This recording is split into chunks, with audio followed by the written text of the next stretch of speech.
देश न्यूज में आपका स्वागत है। मैं हूं आपके साथ धर्मिष्ठा और आप देख रहे हैं हमारा खास कार्यक्रम शिक्षा गुरु।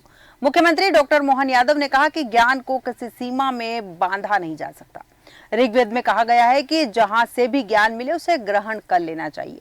सीएम भोपाल के शासकीय सरोजनी नायडू गर्ल्स नूतन कॉलेज में राष्ट्रीय शिक्षा नीति 2020 के तहत भारतीय ज्ञान परंपरा विविध संदर्भ वर्कशॉप में शामिल हुए। यह वर्कशॉप 2 दिन चलेगी और मुख्यमंत्री ने कहा, हमारे यहाँ गुलामी का लंबा दौर निकल गया। बाहरी शक्तियों ने हम पर अपनी संस्कृति थोपने का प्रयास किया। ये भारत की ही विशेषता है कि हमने अपनी संस्कृति और ज्ञान परंपरा को अक्षुण्ण रखा है। यह हमारा सौभाग्य है। भारत न कभी दबा न कभी दबेगा। मुख्यमंत्री मोहन ने कहा कि हमारी सरकार उच्च शिक्षा विभाग को लेकर चिंतित है। बाकी विभागों से उच्च शिक्षा विभाग सबसे पहले रहेगा, इसमें कोई शंका नहीं। बाकी विभाग आज की बात करेंगे, लेकिन उच्च शिक्षा विभाग कल की बात करेगा। सीएम ने कहा कि सरकार की मंशा है कि प्रदेश के विश्वविद्यालय देश के बाहर भी अपनी साख और पहचान बनाएं। चीजों के लिए जवाबदार होते हैं, समान रूप से वो विश्वविद्यालय में भी दिया जाएगा, कोई अंतर नहीं किया जाएगा। विश्वविद्यालय के लिए सभी प्रकार के हित लाभ उसी प्रकार से देखे जाएंगे, लेकिन इस पवित्रता का भी ध्यान रखा जाएगा कि विश्वविद्यालय की गरिमा बनी रहे। विश्वविद्यालय को उच्च शिक्षा विभाग की तरह एकदम इसकी सीमा खोल करके नहीं खड़ा करेंगे, लेकिन हम उसके अंदर की जो चीजें हैं वो पूरी तौर पे दी जाएगी। और इसके अलावा भी विश्वविद्यालय के अलावा भी उच्च शिक्षा विभाग अभी जो आने वाले समय में जो तय करेगा वो सब कुछ करने के लिए आपके साथ रहेंगे। लेकिन कई भविष्य की चुनौतियों के लिए भी आप और हम आगे बढ़े और मध्य प्रदेश के अंदर भी जो चीजें अभी गर्भ में है उनको सामने लाने के लिए भी पर्याप्त रूप से हम रिसर्च को भी प्रोत्साहन दें। हमारे शिक्षा के उस पुराने इतिहास को पुनः जीवंत करने के लिए, जैसे आपने आंकड़ा बताया, तो विदेश के लोग भी हमारे प्रदेश में आके पढ़े। इसके लिए जो करना है विभाग वो सब भी करे। सरकार आपके साथ रहेगी निश्चित रूप से, और कोई एक विश्वविद्यालय नहीं। मैं तो इस मामले में ये परस्पर एक स्वस्थ कंपटीशन होना चाहिए। हर विश्वविद्यालय अपने आप में तैयारी करे। सभी विश्वविद्यालय हमारे, क्या निजी और क्या सरकारी, लेकिन सरकारी को जो कठिनाई आती है सरकार उस मामले में भी पूरी मदद करेगी निश्चित रूप से। लेकिन वो सारी चीजें जिनके माध्यम से हम भविष्य के आधार पर अपने आप को तैयार कर लें, ये बहुत आवश्यक भी है। और नई शिक्षा नीति के परिप्रेक्ष्य में चूंकि माना यह गया कि नई शिक्षा नीति में जो विद्यार्थी आएंगे उनकी संख्या थोड़ी सीमित होगी, लेकिन सीमित विद्यार्थी आकर भी असीमित अपनी शिक्षा अध्ययन में वो अपना योगदान दे और विभाग उनके पूरी मदद करे। इस नाते से हम अपने आप को तैयार करें। मेरी अपनी ओर से आप सबको बधाई, बहुत बहुत धन्यवाद। सुना आपने सीएम ने क्या कहा। शिक्षा के ऊपर इस बार सीएम का बहुत ज्यादा फोकस है। लगता है कि अब शायद बच्चे रट्टू तोता बनने की बजाय उच्च गुणवत्ता हासिल करेंगे शिक्षा के माध्यम से। इसी विषय पर विस्तृत चर्चा के लिए हमारे साथ मेहमान जुड़ चुके हैं। मेहमानों से आपका परिचय करवा देते हैं। दिनेश निगम जी हमारे साथ जुड़े हैं, वरिष्ठ पत्रकार। प्रशांत शर्मा जी हमारे साथ जुड़े हैं, करियर काउंसलर। आप दोनों का देश न्यूज में बहुत बहुत स्वागत है। सबसे पहले दिनेश निगम जी आपके पास आऊंगी। सीएम मोहन यादव ने शिक्षा पर बड़ा बयान दिया है। बहुत कम होता है कि शिक्षा के ऊपर कोई सीएम आकर इस तरह की बात करता है कि हमारे लिए उच्च शिक्षा विभाग सबसे पहले। इस पर आपके विचार जानना चाहूंगी। इसमें कोई दो राय नहीं कि शिक्षा के माध्यम से ही अनेक जो है समस्याओं का निदान और डेवलपमेंट, या अपन ये कहें कि राज्य सरकार या भारत सरकार के जो भी योजनाएं या प्रोजेक्ट जो कुछ भी होता है, इन प्रकार वो जुड़ा तो शिक्षा से ही रहता है। तो शिक्षा को महत्व देना ये कोई बहुत बड़े नई बात नहीं है। पहले भी इस तरह से जो भी सरकारें रही हैं अपने अपने हिसाब से शिक्षा में परिवर्तन करती रही हैं। और शिक्षा में परिवर्तन करना इसलिए भी जरूरी कि आज की डेट में क्या है कि जिस तरह से भारत टेक्नोलॉजी के मामले में बहुत आगे बढ़ रहा है, तो निश्चित रूप से ज़रूरी है कि हमारे जो अपने युवा हैं उनको भी उसी तरह की शिक्षा मिले, नई चीज़ों से उनको अवगत कराया जाए, तो कम से कम उनका एक ज्ञान बढ़ता है और उनकी जा करके आगे चल करके वो देश के लिए और प्रदेश के लिए कुछ करने के लिए तत्पर रहते हैं। तो निश्चित रूप ये सही है कि सीएम ने बहुत अच्छा निर्णय लिया है और नई शिक्षा नीति तो लागू हो ही रही है, तो लागू भी हो चुकी है लगभग। तो नई शिक्षा नीति में जो परिवर्तन किए जा रहे हैं वो तो किए जाएं, लेकिन मेरा उसमें एक सुझाव ये भी है कि पुरानी शिक्षा नीतियों में जो ज्ञान की चीजें दर्शाई गई हैं उनको भी उनको छेड़ा नहीं जाए। उसमें कोई परिवर्तन इस तरह किया जाए कि वो भी रहे ताकि शिक्षा जो हमारे युवा है उनको ये भी ज्ञान रहे कि भूतकाल में ऐसा हुआ था, भूतकाल में हमारे यहाँ ये हुआ था, हमारे इतने धर्माचार थे, हमारे इतने शिक्षाविद थे, ऐसी ऐसी घटनाएं हुई। और वर्तमान जो परिस्थितियां बन रही हैं, वर्तमान परिस्थितियों का समावेश अगर उस शिक्षा में किया जाएगा तो बहुत अच्छी पहल है। और मैं इसके लिए मुख्यमंत्री जी को बधाई देता हूं कि उन्होंने बहुत अच्छी उनकी सोच है। एक तो वो खुद भी शिक्षा से जुड़े हुए हैं, तो उनका शिक्षा के प्रति लगाव जो देखने को मिल रहा है, मुझे लगता है कि आने वाले समय में मध्य प्रदेश शिक्षा में एक बहुत अच्छा नाम कमाएगा। और एक सुझाव जरूर मैं धर्मिष्ठा में देना चाहता हूँ कि देखिए क्या है कि अभी विश्वविद्यालय का सीएम ने उल्लेख किया कि विश्वविद्यालय में हम ऐसा बनाना चाहते हैं। मेरा उसमें एक सुझाव ये है कि विश्वविद्यालय में जो भी आज की डेट में है उसमें बदलाव तो करें, लेकिन साथ में विश्वविद्यालय से जुड़े जो अनेक अधिकारी हैं, है ना, उनकी जिम्मेदारियों से भी उनको अवगत कराए, क्योंकि वो अपनी जिम्मेदारियों से बहुत हट के रहते हैं। आप देखिए कि आपने कभी सुना है कि कोई वाइस चांसलर या कोई रजिस्ट्रार जाकर के अचानक हॉस्टलों का निरीक्षण करता हो, वो देखे कि वहाँ हमारे जो छात्र हैं किस कंडीशन में रह रहे हैं, वो पढ़ भी रहे कि नहीं पढ़ रहे हैं, वहाँ एजुकेशन का काम हो रहा है या कोई नशाखोरी हो रही है। ये जो जिम्मेदारियां हैं, इस जिम्मेदारी के प्रति भी मैं चाहूंगा कि सीएम आगाह करें। आपके नॉलेज में बताऊं कि अपने मध्य प्रदेश में ही एक भोज विश्वविद्यालय है ना। भोज विश्वविद्यालय की स्थिति ये थी, आज की डेट की बात तो मैं नहीं कर रहा हूँ अभी 2-4-6 महीने की, लेकिन अभी मैंने पिछले 2-3 साल पहले की स्थिति मैं बता रहा हूँ, मैंने स्वयं देखा है वहाँ कि वहाँ जो एजुकेशन में बच्चे जो एडमिशन लेते हैं उनको जो किताबें दी जाती है, बुक दिए जाते हैं, वो बुक के लिए वो सालों इंतजार करते रहते हैं और सर में परीक्षा आ जाती थी, उनको वो बुक या वो उसकी कॉपी उपलब्ध नहीं कराई जाती थी। मैंने कई बार जाकर के खुद ही इस मामले में वहाँ के जो वाइस चांसलर थे उनसे मैंने खुद बात करी कि आप बताइए परीक्षा सर पे आ गई है और आप जो है छात्रों को अभी जो सामग्री है वो उपलब्ध नहीं करा पा रहे, तो उन्होंने कहा अभी वो प्रिंटिंग में है, मतलब सर में परीक्षा आ गई और प्रिंटिंग में अभी वो हो रहा है। तो इस तरह से नियंत्रण जो है बहुत जरूरी है। आज की डेट में निश्चित रूप से भोज ने थोड़ा सा डेवलप किया है और मैं चाहता हूं कि इस तरह जितने भी विश्वविद्यालय हैं, उनके अधीनस्थ जितने भी कॉलेज हैं, जितने भी विद्यालय हैं, उनमें इस तरह से गुणवत्ता बनी रहे, बनाई जाए और अधिकारियों को या वहाँ के प्रोफेसर या रजिस्ट्रार कुलपति जो भी उनको जो दायित्व दे, उनकी जिम्मेदारी है उससे उनको अवगत कराया जाए, उनको कहा जाए कि समय समय पे उनकी जिम्मेदारी तय करना बहुत ज्यादा आवश्यक है ताकि वो धरातल पर उतर कर लगातार जांच पड़ताल करे ताकि लापरवाही सामने नहीं आए। प्रशांत शर्मा जी, आपके पास आऊंगी। यहाँ पर मैं जिस तरह से सीएम मोहन यादव ने कहा है कि भारत में फिर से खड़ी होनी चाहिए आचार्यों की परंपरा। आचार्यों की परंपरा यानी कि जैसे हम अगर वेद की बात करें, यहाँ पर जितने 4 वेद है, 4 वेदों की बात करें तो कहीं ना कहीं वो पुरानी जो नीतियां हैं या पुरानी जो ज्ञान की चीजें हैं वो शिक्षा में शामिल करने की बात कर रहे हैं।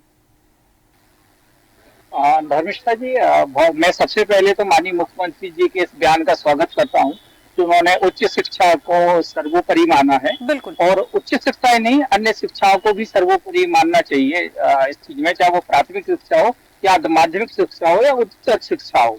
और मैं एक बात और आपसे बोलना चाहता हूँ, जिस प्रकार से माननीय मुख्यमंत्री ने एक विश्वविद्यालय का भ्रमण किया, ऐसे ही मंत्रिमंडल के अन्य मंत्री भी और समस्त अधिकारी जो अच्छे कैडर में है उनको निश्चित ही माह में एक मंथ किसी न किसी शिक्षा संस्थान का भ्रमण करना चाहिए, चाहे वो प्राथमिक हो या माध्यमिक हो या उच्चतर हो या विश्वविद्यालय स्तर पे हो।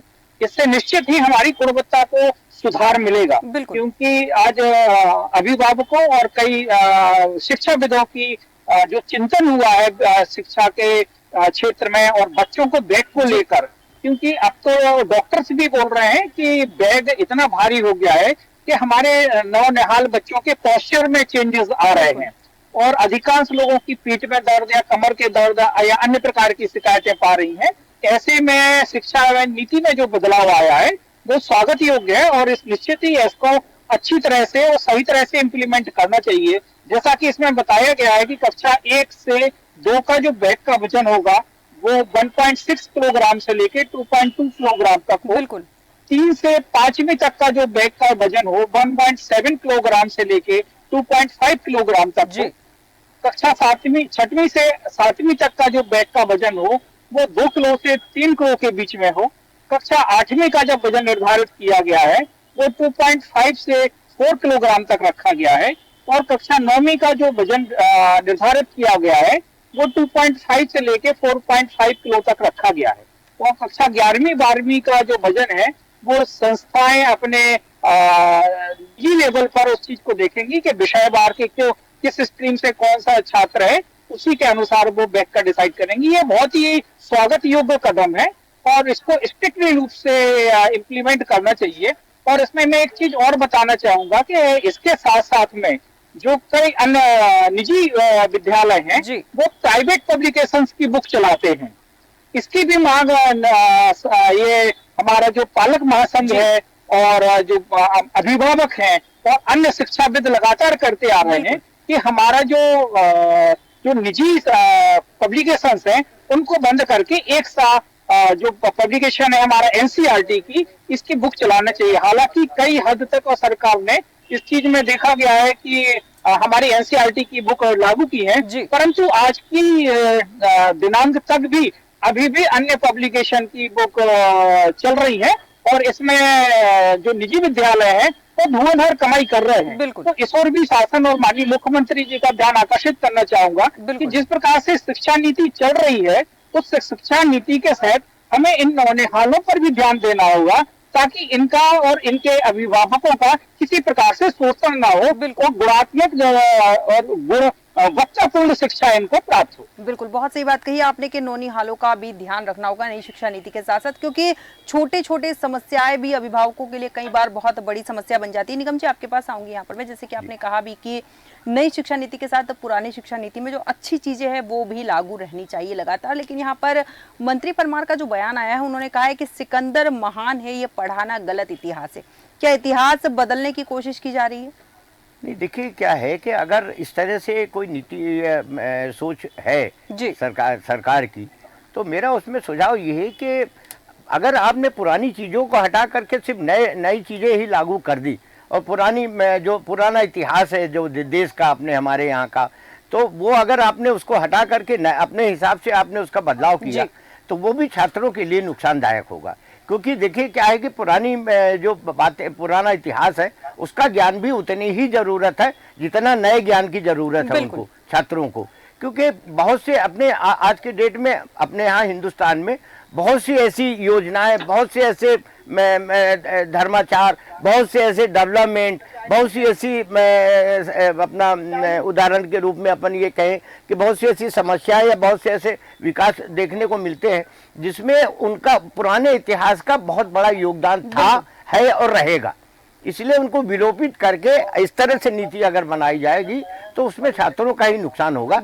इसमें ये करें आप नई शिक्षा नीति में नया इतिहास जोड़े, क्योंकि आज की डेट में जिस तरह से देश डेवलपमेंट कर रहा है, जिसमें टेक्नोलॉजी, जिस तरह से अपने देश में तकनीकी शिक्षा आगे बढ़ रही है, उसमें निश्चित रूप से नई शिक्षा नीति में नए लोगों आने वाले पढ़ने अध्ययनरत छात्रों को वो जानकारी तो दें, लेकिन पुराने इतिहास में भी बहुत ज़्यादा फेरबदल की ज़रूरत हो तो बहुत कम परसेंटेज जो ऐसे है कि जिसकी आवश्यकता आज की डेट में नहीं दी जाती उसको विलोपित करें तो ठीक है। लेकिन अगर आप पूरी तरह से विलोपित करके पुराने इतिहास को नए उसमें प्रारूप में लाना चाहेंगे तो वो मेरे ख्याल से छात्रों के हित में नहीं होगा, नंबर एक। नंबर दो, अभी हमारे भाई ने जो एक बात बहुत अच्छी बोली कि पुराने ये जो प्राइवेट निजी विश्वविद्यालय है इसमें दो तरह की चीजें, एक तो अपने मनमानी पाठ्यक्रम लागू करते हैं, दूसरा वहाँ एक चीज और भी है कि वहाँ आज भी शिक्षकों की बहुत बड़ी कमी रहती है।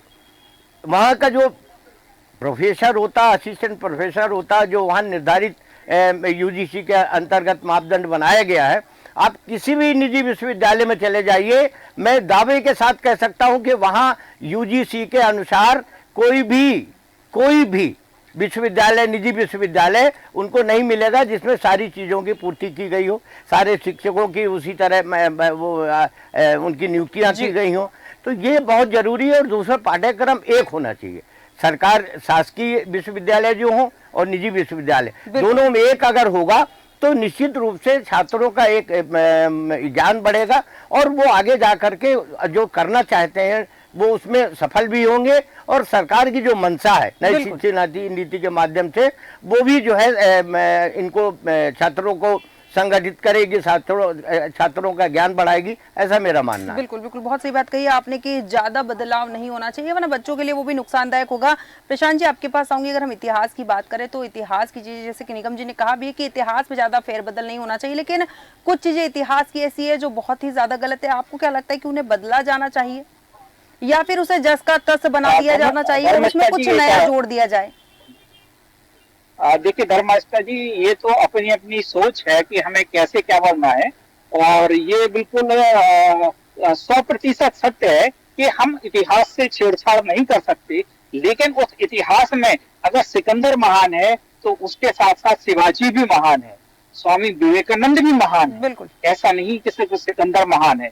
तो हमें बच्चों को एक तरफा ज्ञान नहीं देना है। जैसे आपने शुरुआत में कहा है कि ऋग्वेद में बोला गया है कि हमें शिक्षा के बारे में किसी से ज्ञान मिलता है तो उसकी जात नहीं पूछना चाहिए। बिल्कुल। तो इसमें भी एक दोहा कहा गया है, इस चीज में हमारे पुरातन काल से आ रहा है कि जात ना पूछो साधु की, पूछ लीजिए ज्ञान, मोल करो तलवार का, पड़ी रहे दो में आन। कितना सारगर्भित दोहा है इस चीज में, और ये अपने आप में स्वयं सिद्ध करता है कि हमें अपना जो ज्ञान वर्धन है वो चारों दिशाओं में करना चाहिए, हमें एक दिशा में नहीं करना चाहिए। जो भी अगर किसी भी प्रकार की, अगर पुराने समय में किसी प्रकार की सरकार की भूल रही हो या हमारे शिक्षाविदों की भूल रही हो या सरकार का जो भी रवैया रहा हो, अगर उसमें सुधार होता है तो वो स्वागत करना चाहिए। और उस चीज में ऐसा नहीं कि पुरानी चीजों को एकदम से हटा देना चाहिए, हमें अन्य चीजों को भी लेना चाहिए जो हमने हमारे द्वारा भूल बस छोड़ दी गई थी। जिस प्रकार से अभी शिक्षा नीति में अभी आपने देखा होगा कि ग्रेडिंग सिस्टम का जो आया था, जिसमें पहले अंक सिस्टम आ रहे थे कि किसके कितने अंक हैं, उसके बाद सरकार ने ग्रेडिंग का किया है कि ग्रेडिंग में ताकि बच्चों पे दुष्प्रभाव ना पड़े उनके मन मस्तिष्क पे। तो इस प्रकार से सरकार ने वोकेशनल कोर्स की भी बहुत ज्यादा वकालत की है और कई संस्थानों में वोकेशनल कोर्स भी स्टार्ट किए गए हैं। तो मेरा मानना ये है कि इसमें हमारी गुणवत्ता शिक्षा पे ज्यादा जोर दिया जाना चाहिए, प्रैक्टिकल पे ज्यादा जोर दिया जाना चाहिए, व्यावसायिक शिक्षा पे अधिक जोर दिया जाना चाहिए, ना कि रटने की जो शिक्षा है। क्योंकि अभी जो हावी है जिसमें 70% रटने वाले को ही बुद्धिमान माना गया है, और हमारे जो गुणवत्ता छात्र हैं जो उसके कॉन्सेप्ट को समझते हैं, कॉन्सेप्ट को नहीं, उन्होंने रटने पे ज्यादा जोर दिया है। तो शासन को इस ओर भी ध्यान देना चाहिए। और मैं अपने इसमें पुनः दोहराता हूं कि अगर सरकार अपने मंत्रियों का, अपने उच्च अधिकारियों का सभी शिक्षा संस्थाओं में अगर महीने में एक विजिट सुनिश्चित कर दे तो हमारी शिक्षा जो तंत्र है उसमें बहुत बड़ा बदलाव आपको देखने को मिल सकता है। बिल्कुल, बहुत सही बात कही आपने कि यहाँ पर जैसे सीएम ने बात करी, उसी तरह अगर शिक्षा मंत्री की बात करो, मंत्रियों की बात करो, अधिकारियों की बात करो, अगर धरातल पर उतरकर लगातार महीने में अगर एक बार भी, जैसा कि आपने कहा है कि अगर जांच पड़ताल करे तो शायद बहुत सारी व्यवस्थाएं सुधर जाएगी और शिक्षा का स्तर कई गुना बढ़ जाएगा। दिनेश निगम जी, आपके पास आऊंगी। यहाँ पर मैं जिस तरह से हम बात करें शिक्षा नीति पर, शिक्षा नीति में जैसे कि प्रशांत जी ने भी कहा है कि रटने की परंपरा जो है लगातार सभी स्कूलों में चल रही, कोर्स पूरा करवाना है, बच्चों को जल्दी से याद करवाना, और याद करवाने के लिए 5 लाइनें दे दी जाती है और वही बच्चा लगातार पढ़ता है। 5 लाइनों को कई बार ऐसा होता है कि बच्चों को मतलब उन लाइनों का नहीं पता होता है। मैंने अभी आपसे कहा ना, आपके डिबेट में ही मैंने कहा क्या है कि निश्चित रूप से जिस तरह से अपने यहाँ की टेक्नोलॉजी और तकनीकी बढ़ रही है और जिस तरह से अपने को देखने को मिल रहा है, तो ये इसका ज्ञान भी बच्चों को देने के लिए उनकी शिक्षक की जिम्मेदारी है कि वो ज्ञान भी बच्चों को दें। और ये रटने की परंपरा तो ये बहुत पहले जैसे चली आ रही, इसमें तो बहुत जरूरी हो गया सुधार करना, क्योंकि रटने से जो है ज्ञान नहीं बढ़ता है। उसने आपने दे दिया 4 लाइन, उसने पढ़ के और उसने आपने सुना दिया और उसके बाद बाहर निकला और भूल गया। आप कोई नई चीजें, नए जो जिस तरह से नई टेक्नोलॉजी देश में आ रही है, प्रदेश में आ रही है, उसके बारे में भी आप उसमें किताबों में उसका इतिहास जोड़ें, उसके बारे में उनको बताएं। और ये शिक्षक की भी जिम्मेदारी है और ये शासन की जिम्मेदारी के शिक्षकों को ये दायित्व दें, उनको उनके जिम्मेदारियों से उनको अवगत कराएं कि आपकी जिम्मेदारी है कि आपको ये इसका ज्ञान जो है छात्रों को देना। अगर इस तरह से थोड़ा सा नियंत्रण हो जाए, जैसा कि अभी भाई ने कहा कि बहुत जरूरी है नियंत्रण, जब नियंत्रण ही नहीं रहेगा तो आप कितना भी परिवर्तन करते रहे, परंपरा जैसे पहले चलती आ रही वैसे चलती आएगी। तो मैंने जो अब एक बात कही थी कि पुराने इतिहास को पूरी तरह नहीं, पूरी तरह बोला मैंने ये नहीं कहा, मैंने कहा जो आवश्यक है, जिसके बारे में आज भी आवश्यकता है, और जिन्होंने इतिहास जो इतिहास पढ़ने से छात्र का ज्ञान बढ़ेगा, बुद्धि बढ़ेगी, उनको नहीं छेड़ा जाए। मेरा कहने का तात्पर्य है नई टेक्नोलॉजी लागू करो, नई शिक्षा नीति आप लागू करो। आप पुराने इतिहास जो नहीं जानते छात्र बेचारे, कई ऐसे हमारे शहीद हैं, कई ऐसे विद्वान हैं, कई ऐसे शिक्षाविद हैं जिनके बारे में आज के इतिहास में कहीं उनका उल्लेख नहीं है। उनको जोड़ो, आप उनके बारे में छात्रों को बताया जाए, तो ये बहुत अच्छी परंपरा है। इस परंपरा में मैं दोबारा जो है मुख्यमंत्री जी का आभार, मैं धन्यवाद देता हूं कि उन्होंने इस पर अपना ध्यान दिया है और वो करें। लेकिन साथ साथ थोड़ा सा अधिकारी और जो जिम्मेदार लोग हैं उनके ऊपर भी नकेल रखें, ये बहुत जरूरी होगी। बिल्कुल बिल्कुल सही कहा, अधिकारियों और जिम्मेदार लोगों पर नकेल रखना भी बहुत ज्यादा जरूरी है और शिक्षा को गुणवत्तापूर्ण बनाना भी बहुत ज्यादा जरूरी है। दिनेश निगम जी, प्रशांत शर्मा जी, बहुत बहुत धन्यवाद आपका हमारे साथ विस्तृत चर्चा में शामिल होने के लिए। ज्ञान को किसी सीमा में बांधा नहीं जा सकता। ऋग्वेद में कहा गया है कि जहां से भी ज्ञान मिले उसे ग्रहण कर लेना चाहिए। लेकिन बड़ा सवाल यह है कि ज्ञान हमें कहां से मिल रहा है। ज्ञान हमें हमेशा किताबों से मिलता है और शिक्षक के द्वारा ज्ञान प्राप्त होता है, लेकिन शिक्षक वर्तमान में केवल बच्चों को रट्टू तोता बना रहे हैं। ऐसे में सबसे बड़ा सवाल यही उठता है कि मुख्यमंत्री जी को ऐसे शिक्षकों पर भी कार्रवाई करनी चाहिए, उनके ट्रेनिंग का स्तर सुधारना चाहिए ताकि वो बच्चों को रट्टू तोता ना बनाए। हमारे आज के खास कार्यक्रम में इतना ही। बने रहिए देश न्यूज के साथ।